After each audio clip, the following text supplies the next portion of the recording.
Alright, here we are for a track guide. I know it's kind of late, we're at Phoenix, so let's just get to it. Keys to the race car, I actually have one this time. 1 tires as usual, just watch for any slip anywhere. Turn 2 is actually the second point here because of, that just seems to be where things are the worst. Number 3, which should have been number 5, says NIS standard because, well, while they have gotten better this year, it's still NIS.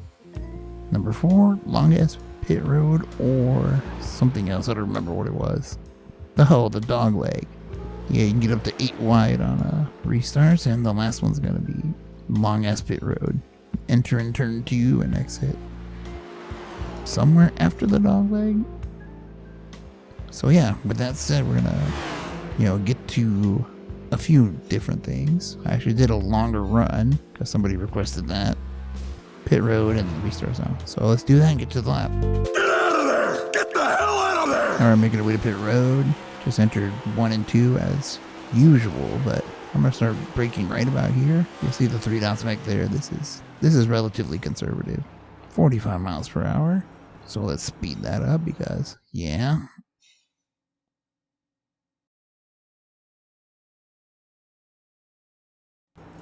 And there's your pit exit speed cone, which I might have got a little late.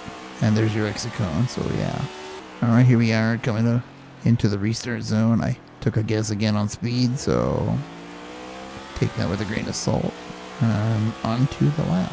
Alright, so somebody requested a longer run, and I'm just gonna say, right now, I am terrible at tire saving, but I did do something that I guess would save tires, but it's not fast. So I'm gonna do this Q lap like I have done every week, and then I'll show you some of that while I talk about it. Anyways, for any of the laps, I had around 48% brake bias. Nothing else was changed. And that's it. I didn't even change steering or anything, just that. So second lap is where I've been able to get my speed done. And to do that, you basically start up against the fence. I have no clue what people are doing in Q trim because there's guys way faster than me. Like stupid quick. And as usual, it's fixed setup. The weather you can see is about the same. I think both runs, so 88 or so track temp. So yeah, let's take a look at this lap and then we'll talk about this and then I'll really get into detail about the 20 lap run I did.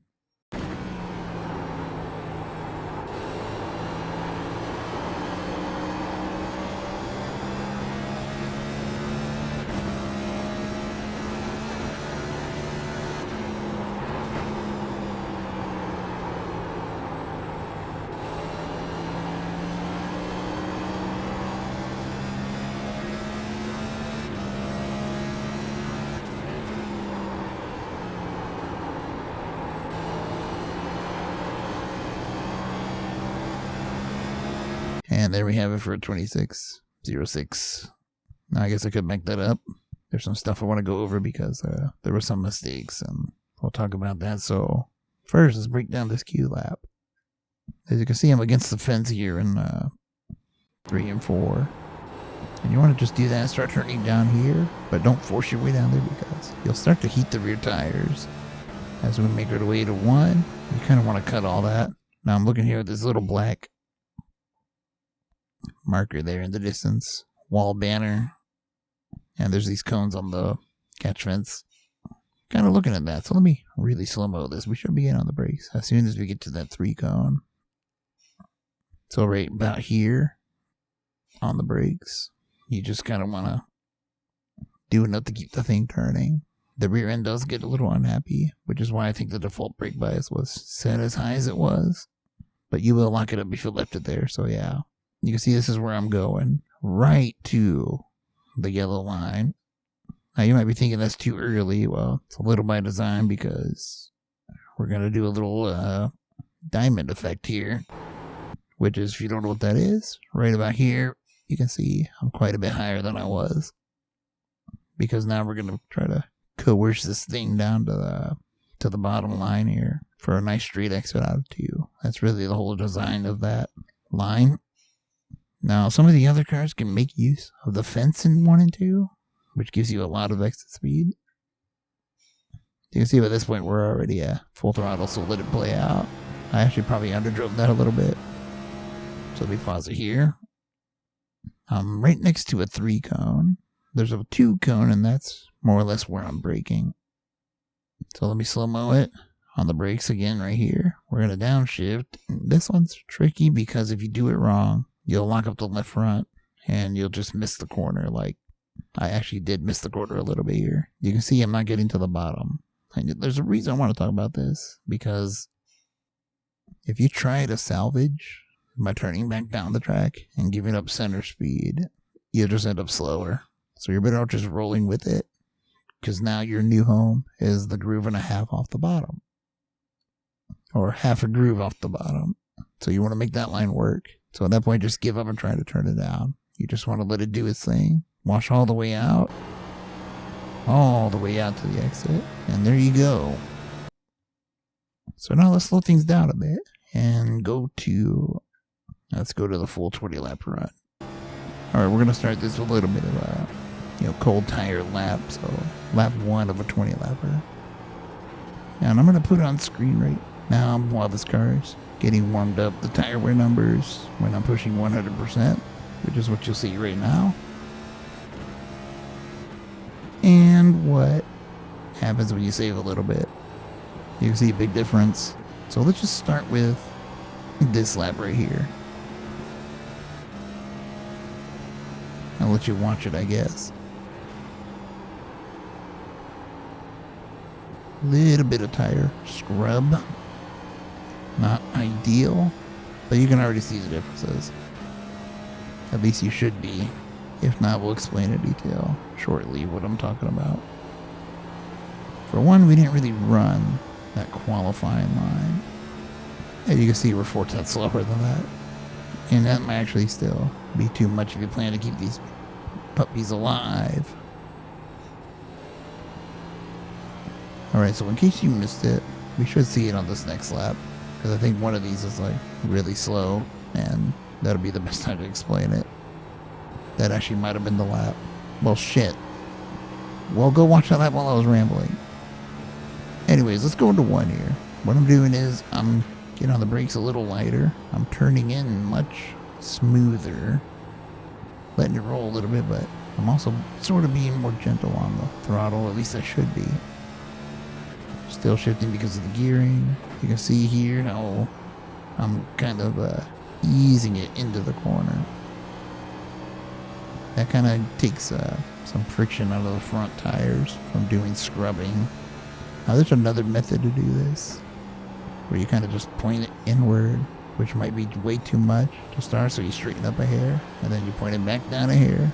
Some weird technique I have not been able to master. So I do it my way. I just turn in earlier than I want to, but I do it slower of a steering input.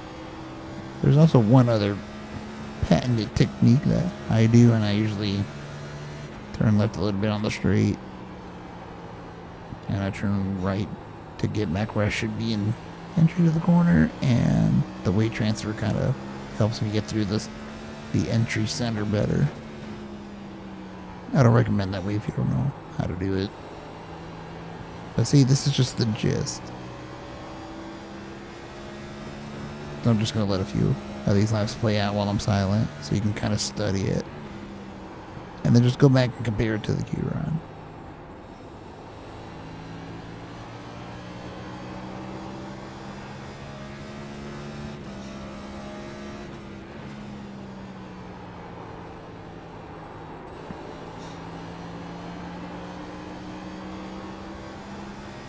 Alright, again, I wanted to let that play out, but I should probably explain what this car is doing.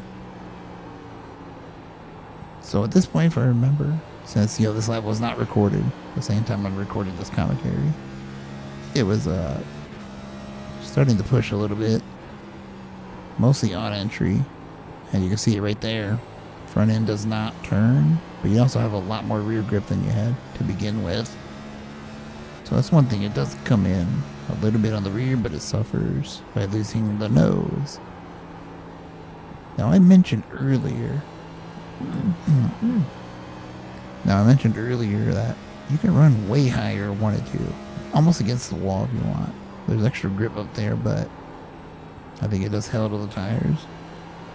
And it's not as successful as it was in the trucks. You can see the lap time fall off, I think. Right there on the lap counter. So you know you are losing the nose. Just keep that in mind. You can probably see it on my braking. I'm trail braking a lot more now. Or more into the quarter. Because the front end just gave up. And that's the problem with the fixed series most of the time. A lot of the setups start to do this. They all start to have the same flaw of losing the right front. Which is why these techniques are important. But again, I'm terrible at it, but I used to be decent at it. I don't know how much stuff has changed. So that's it. I'm gonna just let this play out. I might speed it up or cut and edit and post, but